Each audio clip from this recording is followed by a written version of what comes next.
Math learning ক্লাসের পক্ষ থেকে সবাইকে স্বাগতম। তো আজকের ভিডিওতে আমরা আলোচনা করব ষষ্ঠ শ্রেণীর গণিত বইয়ের প্রথম অধ্যায়ের অনুশীলনী 1.5 এবং 1.5-এর আমরা আগের ভিডিওতে 1 থেকে 3 পর্যন্ত অলরেডি আলোচনা করছি। তো আজকের ভিডিওতে আমরা 4, 5, 6 এই 3 টাইপের ম্যাথ শিখবো। তো এখানে মেইনলি হচ্ছে গসাগু এবং লসাগু কিভাবে বের করতে এটা শিখবো। তো আমরা অলরেডি গসাগু বা লসাগু এগুলো সম্পর্কে জানি বা এগুলো কিভাবে বের করতে সেটাও শিখছি, বাট সেটা ছিল পূর্ণ সংখ্যার গসাগু কিভাবে বের করতে হয়। বাট আজকের ভিডিওর মাধ্যমে আমরা শিখবো হচ্ছে ভগ্নাংশ আকারে যদি কোনো মান থাকে সেই ভগ্নাংশগুলোর গসাগু কিভাবে নির্ণয় করতে হয় বা লসাগু কিভাবে নির্ণয় করতে হয় সেটা দেখবো। তো গসাগু এবং লসাগু এই দুটার হচ্ছে সংক্ষিপ্ত রূপ। পূর্ণরূপ আমরা অলরেডি জানি যে গসাগুর পূর্ণরূপ হচ্ছে গরিষ্ঠ সাধারণ গুণনীয়ক, আর লসাগুর পূর্ণরূপ হচ্ছে লঘিষ্ঠ সাধারণ গুণনীয়ক। তো এখন এই যে এখানে দুইটা ভগ্নাংশ দেওয়া আছে, এটা একটা ভগ্নাংশ, এটা একটা ভগ্নাংশ। তো এই দুইটা ভগ্নাংশর গসাগু নির্ণয় করতে হবে। তো এই ম্যাথগুলো করার জন্য প্রথমে এই যে এখানে যে মিশ্র ভগ্নাংশ আছে, এই মিশ্র ভগ্নাংশ থেকে আমাকে অপ্রকৃত ভগ্নাংশ বের করে নিতে হবে। যেমন 2 সমস্ত 2-এর 1 এটা হচ্ছে দেওয়া আছে। তো এটাকে যদি আমরা অপ্রকৃত ভগ্নাংশে রূপান্তর করি তখন এই দুইটা হয় গুণ হয়, 2 2 গুণ হবে, মানে 2 2 গুণে 4, আর উপরের যে 1 থাকলো সেই 1 হচ্ছে 4-এর সাথে যোগ হবে। তার মানে 4 আর 1 হবে কত? 5। এটা কিন্তু আমরা শিখছি আগের ভিডিওতে। বাই হচ্ছে 2, মানে হর যেটা থাকে ওইটার কোনো চেঞ্জ নাই। আর নিচে দেখো আরেকটা যে ভগ্নাংশ দেওয়া ছিল সেটা ছিল কি 3 সমস্ত 3-এর 1। তো একটা ম্যাথ একটু মনোযোগ দিয়ে তোমরা দেখো তাহলে সবগুলাই পারবা, সবগুলা একই টাইপের। তো এটাকে যদি আমরা অপ্রকৃত ভগ্নাংশে রূপান্তর করতে চাই, এই 3 আর এই 3 মানে এই পূর্ণ সংখ্যার 3 আর হরের 3 এই 3 দুইটা হচ্ছে গুণ হবে, 3 3 9 আর লবের 1 হচ্ছে যোগ হবে। তো 9-এর 1 কত হবে? 9-এর 1 হবে 10, তার মানে উপর হবে 10 আর নিচে হবে এই হরের যে 3 ছিল সেই 3। তো এই হচ্ছে আমার দুইটা মিশ্র ভগ্নাংশকে অপ্রকৃত ভগ্নাংশে আমি রূপান্তর করলাম। তো এটা করার পরে এখন গসাগু বের করার যে সূত্র, সেই গসাগু বের করার সূত্র হচ্ছে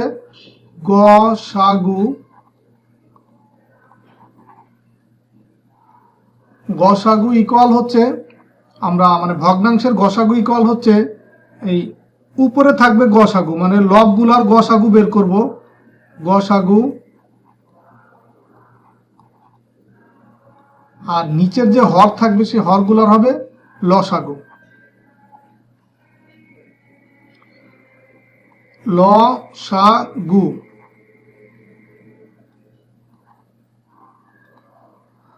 তো গসাগু যখন বের করব তখন এইখানে গসাগু বলে এখানেও গসাগু হবে, এখানে লসাগু হবে। আর যদি আমরা লসাগু বের করতে চাই তখন হবে উল্টা, যে আমরা যদি লসাগু বের করতে চাই ভগ্নাংশের লসাগু ইকুয়াল কি হবে? ভগ্নাংশের লসাগু ইকুয়াল হবে, এখন এই লসাগু যাবে উপরে, মানে লবগুলার হচ্ছে আমার লসাগু বের করব, লসাগু, আর নিচে যে হর থাকবে সেই হরগুলার হচ্ছে আমার গসাগু বের করতে হবে।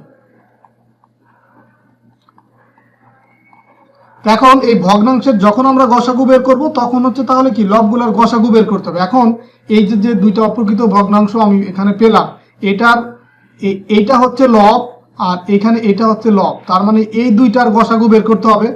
এখন এই যে এখানে কিন্তু এটা লেখা আছে প্রদত্ত ভগ্নাংশগুলো লব 5 এবং 10 এত এর গসাগু। তো গসাগু কিন্তু আমরা বের করা জানি, গসাগু মানে হচ্ছে কি যে কমন আনকমন সবই আমাকে নিতে হবে। যেমন 5, এই 5 আর হচ্ছে আরেকটা মান হচ্ছে কত? 10। তো আমরা 5কে কিন্তু আর ভাঙতে পারি না, 5ই থাকে। আর 10কে যদি ভাঙি, 10কে ভাঙলে হয় 2 গুণ হচ্ছে 5। তো এখন এইখানে 5 আছে, এখানেও 5 আছে, তো দুইটা থেকে একটা নিব যেহেতু কমন। তো এখন একটা হবে 5, আর এই 2 তো এখানে নাই বাট এখানে আছে, তো এখান থেকে যাবে 2, তার মানে 2, এই 5 দুগুণ হলো কত? 10। তার মানে এই প্রদত্ত ভগ্নাংশগুলো লব এই 5 এবং 10-এর গসাগু হচ্ছে, সরি এটা আমি লসাগু বের করে ফেলছি, এখানে লসাগু হলে এই 10 ঠিক ছিল। এখন আমার দরকার হচ্ছে কি গসাগু। তো গসাগু হলে কি হবে? শুধুমাত্র কমন যেটা থাকবে সেটাই নিতে হবে, যে এখানে 5 আর এইখানে 5, তার মানে গসাগু হবে শুধুমাত্র 5 হবে। এই 5 এবং 10-এর গসাগু হবে শুধুমাত্র দুইটার ভিতরে সাধারণ গুণনীয়ক যেটা আছে, মানে যে সংখ্যাটা 5-এর ভিতরে আছে 10-এর ভিতরে আছে সেটা আমার হবে গসাগু, তার মানে 5 হবে গসাগু। আর এখন নিচে যেটা আছে এই এখানে আছে 2, এখানে আছে 3, তো এই দুইটার হচ্ছে লসাগু বের করতে হবে সূত্র মতে। দেখেন আমরা কিন্তু এই গসাগুটা বের করতেছি, তার মানে এখানে এই গসাগু আমি একটার পেলাম হচ্ছে কত 5। আর এখন লসাগুটা বের করবো। লসাগু কার লসাগু বের করব? এই যে দুইটা ভগ্নাংশ ছিল সেই ভগ্নাংশর এই হরের লসাগু বের করব। হর এখানে আছে 2, এখানে আছে 3, তার মানে এই 2 আর 3 এর লসাগু হবে এই দুইটার গুণফল, তার মানে 6। এই নিচে তাহলে তো হলো কত 6। এখন এই যে এইখানে কিন্তু এই কথাটা লিখছে যে ভগ্নাংশগুলোর গসাগু কাল লবগুলোর গসাগু বাই হচ্ছে হরগুলোর গসাগু। তো এটা আমি আলাদাভাবে বের করে নিছি, লবগুলোর গসাগু 5, হরগুলোর লসাগু হচ্ছে 6। তো এটাই কিন্তু আপনার অ্যান্সার, যে এই ম্যাথের অ্যান্সার হচ্ছে এই 5/6। তো এখানে যতগুলি এই গসাগুর ম্যাথ আছে প্রত্যেকটা ম্যাথ একইভাবে করতে হবে। তারপর আমি আরেকটা ম্যাথ দেখাই দিই আপনাদেরকে, যে এইখানে 3টা অপ্রকৃত ভগ্নাংশ আছে। তো এই 3টাকে অপ্রকৃত যেহেতু আছে আমাকে ভাঙতে হবে। তো ভাঙবা মানে কি, যে এটা গুণ করে এটা যোগ করতে হবে। তো 3 নং 27 আর 28/3 এটা পেলাম একটা। আর একটা হচ্ছে এই যে এখান থেকে পরেরটা থেকে পাবো 5 দুগুণী 10 আর হচ্ছে 5 15,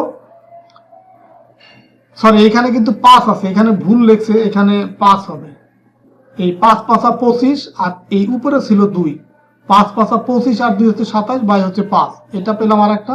আর এইখানে পাবো হচ্ছে আপনার 4 15 60 আর এই 3 63 বাই হচ্ছে 4, এই হচ্ছে আমার 3টে ভগ্নাংশ পেলাম। তো এখন গসাগু যেহেতু বের করব, তার মানে লবগুলোর গসাগু আমাকে আগে বের করতে হবে।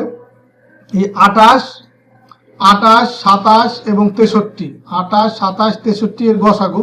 দেখেন 28 27 63 এই সংখ্যাগুলো এরকম সংখ্যা যে এগুলোর ভিতরে আমি যদি 28কে ভাঙি বা 27কে ভাঙি বা 63কে ভাঙি, তো সাধারণ কোনো গুণনীয়ক 1 ছাড়া পাবো না। তো এই কারণে এটার গসাগু হবে 1। আর এই নিচের যেটা থাকবে 3 5 আর 4, এই 3টার যে লসাগু দেখেন এই 3টারও কোনো কমন ফ্যাক্টর নাই। তো এই 3টা গুণ করে দিতে হবে, যে 4 5 20 3 20 60, এটা পেলাম হচ্ছে লসাগু। এখন গসাগু কল কি, এই লবগুলোর গসাগু বাই হচ্ছে হরগুলোর লসাগু, তার মানে 1/60, এটাই হচ্ছে অ্যান্সার। তো এখন আমরা পরের ম্যাথে যাব, এই 5 নম্বর ম্যাথ। লসাগু কিভাবে বের করতে হয়? লসাগু একেবারেই সেম, আগে ভিডিওতে আমরা বলে আসছি। লসাগু সূত্র ছিল কি, যখন আমরা লসাগু বের করব তখন হচ্ছে উপরে থাকবে লসাগু আর নিচে থাকবে হচ্ছে গসাগু।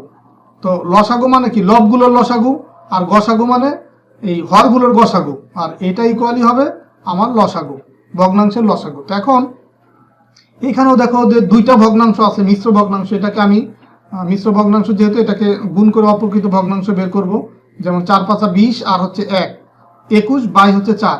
এই সবসময় হর কিন্তু এখানে অপরিবর্তনীয় থাকবে, হর মিশ্র ভগ্নাংশে যা ছিল সেটাই কিন্তু এখানে হর হিসেবে বসবে। আবার পরের যে ভগ্নাংশ, এইখান থেকে আমরা কি পাবো, 8 অক্ষে 8 আর 1 9 বাই হচ্ছে 8, এই হচ্ছে 2টা অপ্রকৃত ভগ্নাংশ পেলাম। তো এখন আমাকে বের করতে হবে লসাগু। তো লসাগুর সূত্রটা হচ্ছে লবগুলোর লসাগু বাই হচ্ছে হরগুলোর গসাগু। এই সূত্রটা সহজে মনে রাখার জন্য নিয়ম হচ্ছে কি, লসাগু যখন ভগ্নাংশের লসাগু, মানে বাম পাশে যখন লসাগু থাকবে উপরে লসাগু থাকবে, আবার বাম পাশে যখন গসাগু থাকবে উপরে গসাগু থাকবে, বিপরীতটা নিচে থাকবে। লসাগুর ক্ষেত্রেও লসাগু এখানে থাকলে এখানে লসাগু থাকবে, নিচে থাকবে বিপরীতটা। তো এটা হচ্ছে মনে রাখার সহজ টেকনিক। তো এখন লবগুলোর হচ্ছে লসাগু বের করব। এখন লব বলতে এখানে আছে কত, 21 আর হচ্ছে 9। তো 21 আর 9 এর লসাগু, এটা আমরা যদি আমরা বের করি তখন পাবো হচ্ছে 63। দেখো এটা তোমাদেরকে একটু বের করে দেখাই, 21 আর একটা আছে হচ্ছে 9। তোমরা কিন্তু প্রত্যেকটা ম্যাথের ক্ষেত্রে এইভাবেই বের করবা, যে এখন 3 দিয়ে ভাগ করা যায়, 3 7 21 আর 3 3 এর ভিতরে যায় 9 বার। তার মানে হচ্ছে তোমার এখানে যদি আমরা এই মানগুলোকে গুণ করি, 3 3 9, 7 নং কত হয় 63 হয়, 7 নং কত হয় 63। তো এইভাবেই কিন্তু আমি এই লসাগুটা বের করলাম, 7 নং 63। তো এখানেও দেখো যে লসাগু 63 বের করছে। দেন হচ্ছে আমার নিচের যে মানগুলো আছে 4 আর 8, এটা তাহলে বের করতে হবে কি, গসাগু। তো 4 আর 8 এর ভিতরে কমন ফ্যাক্টর কি আছে, এই 4 আর হচ্ছে 8। তো এই দুটার ভিতরে কমন, এটাকে ভাঙলে হয় হচ্ছে 2 গুণ হচ্ছে 2, আর এটাকে যদি ভাঙি তখন হয় হচ্ছে তোমার 2 গুণ 2, মানে 2 দুগুণী 4 4 দুগুণী 8। তার মানে এখানে 2টা 2 আর এখানে 2টা 2 হচ্ছে কমন, তার মানে এই দুইটাই হবে গসাগুর মান। তার মানে 2 দুগুণে কত হয় 4, 4 হবে গসাগুর মান, এই যে 4। এখন তাহলে ভগ্নাংশের লসাগু কত হবে, এই লবগুলোর লসাগু যেটা আমি বের করছি বাই হচ্ছে হরগুলোর গসাগু, মানে 63/4। তো এটাকে যদি আমি একটু ভাগ করি, ভাগ করলে কিন্তু এই মিশ্র ভগ্নাংশ পেয়ে যাব। তো আশা করি তোমরা বুঝতে পারছো, এটাই হবে অ্যান্সার। তো এখানে তোমাকে মেন ব্যাপার যেটা মনে রাখতে হবে, যখন আমরা ভগ্নাংশের গসাগু বের করতে বলবে তখন হচ্ছে আমরা লবগুলোর গসাগু বের করব, আর বাই হচ্ছে হরগুলোর লসাগু বের করব। আর যখন আমাকে ভগ্নাংশের লসাগু বের করবে তখন হচ্ছে বের করতে বলবে তখন হচ্ছে উপরে থাকবে লসাগু আর নিচে থাকবে গসাগু। তো এটাই হচ্ছে তোমার পার্থক্য এই গসাগু আর লসাগু বের করার ক্ষেত্রে। তো এই সিমিলার নিয়মের আরো 2-3টা ম্যাথ আছে, এগুলো তোমরা নিজেরা একটু দেখবা একই নিয়মের। তো তারপরেও কোনো ম্যাথ করতে গিয়ে যদি প্রবলেম ফেস করো তাহলে অবশ্যই কমেন্টসের মাধ্যমে জানাবা। আর তোমরা যদি আমার এই ভিডিওগুলো দেখে উপকৃত হও বা তোমাদের যদি কোনো লাভ হয় তো অবশ্যই আমার চ্যানেলটা সাবস্ক্রাইব করে রাখবা, বা যারা ভালো লাগে যদি তাহলে তোমাদের সহপাঠীদের সাথে এই ভিডিওগুলো শেয়ার করবো। আর আমার এখানে ম্যাথ লার্নিং ক্লাস নামে কিন্তু একটা ফেসবুক পেজ এবং গ্রুপ আছে, তাহলে সেখানেও তোমরা এঙ্গেজ হয়ে থাকতে পারো। তো আজকের ভিডিওতে আমি আরেকটা ম্যাথ করবো, সেটা হচ্ছে যে 6 নম্বর ম্যাথ। এই 6 নম্বর ম্যাথ, এটা দেখো দেওয়া আছে কি, জামাল সাহেব তার বাবার সম্পত্তির 7/8 অংশের মালিক। এই যে 7/8 অংশের মালিক, মানে তার বাবার যে সম্পত্তি ছিল সেইখান থেকে 18 ভাগের 7 ভাগ সম্পদ সে পায়। আর এই সম্পদ থেকে আবার তিনি তার এই সম্পত্তির মানে তিনি তার সম্পত্তির, এই যে জামাল সাহেব তার বাবার কাছে যে সম্পত্তিটা পেল সেই সম্পত্তির আবার এই 6 ভাগের 5 ভাগ তার 3 সন্তানকে সমানভাবে ভাগ করে দেয়। প্রত্যেক সন্তানের সম্পত্তির অংশ বের করতে বলছে, মানে একটা সন্তান তাহলে মানে প্রত্যেকটা সন্তান কতটুকু করে সম্পদ পেল সেটা হচ্ছে বের করতে বলছে। এখন জামাল সাহেব তার 3 সন্তানকে দিবে হচ্ছে এই যে তার জামালের সাহেবের বাবার থেকে যে সম্পত্তিটা পাইছে এর হচ্ছে এই কত পার্সেন্ট, এর হচ্ছে এই 5/6%। তো এই কথাটাই কিন্তু এখানে লিখছে যে এই 7/18 যেটা জামাল সাহেবের বাবার থেকে পাওয়া সম্পত্তি, এই সেই সম্পত্তির 5/6 অংশ সে তার 3 ছেলেকে দিবে বা 3 সন্তানকে দিবে সমান ভাগ করে। এখন এইখানে এইটা হবে যে এর হবে, তোমরা এখানে এর লিখবা, এখানে হয়তো ইংলিশে ভুলবশত লেখা হয়ে গেছে, এটা এর হবে। তো এর মানে হচ্ছে কি গুণ, আমি একবারে সেটা গুণ দিয়ে দিলাম, তোমরা কিন্তু এখানে অবশ্যই এর লিখবা। তার মানে এখন এই যে উপরের যে মানগুলো আছে আর নিচের যে মানগুলো আছে এটা যদি কোনোটার সাথে কাটাকাটি যায় কাটাকাটি করব, আর কাটাকাটি যদি না যায় তখন আমরা উপরের 2টা মান গুণ করে দিব আর নিচের 2টা গুণ করব, মানে উপরের 2টা গুণ করব আর নিচের 2টা গুণ করব। তার মানে 5 7 35 আর হচ্ছে 6 18 হয় 108। এটা হচ্ছে তার 3 সন্তানের ভিতরে এই সম্পদটা সে ভাগ করে দিল এত অংশ। এখন প্রত্যেক সন্তান তাহলে কত অংশ করে পাবে, এই যে 3 সন্তানকে যা দিবে তার 3 ভাগের 1 ভাগ একটা সন্তান পাবে। তার মানে এই 35 বাই হচ্ছে 108 ভাগ হচ্ছে 3। এখন শুধু 3 লেখা এখানে, তার মানে 3-এর নিচে কিছু নাই, মানে আছে হচ্ছে 1। তার মানে এই 35/108 ভাগ হচ্ছে 3/1 আছে। এখন ভাগটাকে আমরা গুণে রূপান্তর করে দেন হচ্ছে ক্যালকুলেশনটা করব। তার মানে যখন এই ভাগটা গুণে রূপান্তর হবে তখন এই 3-এর নিচে যে 1 ছিল সেই 1টা যাবে উপরে আর 3 ছিল উপরে সেটা আসবে নিচে। তো এখন দেখো 35/108 আছে আর এই যে 1/3 আছে। তো এটাও কিন্তু এই 3 কিন্তু 35-এর ভিতরে যায় না, তো এই কারণে আমি এই নিচের 2টা গুণ করে দিব, এই যে 108 আর 3 এটা গুণ করে দেব, আর এই 35 আর 1 গুণ করে দেবো। তো 35 আর 1 গুণ করলে তো 35ই থাকবে, আর নিচের 108 আর 3 যদি গুণ করি তখন হচ্ছে 324 হয়। তার মানে 324 ভাগের 35 ভাগ হচ্ছে প্রত্যেক সন্তান তার পাবে সম্পদ। জামাল সাহেবের যে 3টা সন্তানকে সমানভাবে ভাগ করে দিল তার বাবার থেকে পাওয়া সম্পত্তির কিছু অংশ তার 3 সন্তানকে যে ভাগ করে দিল তো সমানভাবে, তো প্রত্যেকটা সন্তান এই 35/324 অংশ করে পাবে। তো আশা করি তোমরা এই ম্যাথটাও বুঝতে পারছো। এই ম্যাথটাও কিন্তু খুবই সহজ। তো আমরা আজকের ভিডিওতে এই 4 5 6 3টা ম্যাথই করবো। আমরা পরের ভিডিওতে আমরা 7 8 9 এই ম্যাথগুলো তোমাদেরকে সমাধান করে দেবো। তো ঠিক আছে, সবাই ভালো থাকো, সুস্থ থাকো, দেখা হবে পরবর্তী ভিডিওতে। আল্লাহ হাফেজ।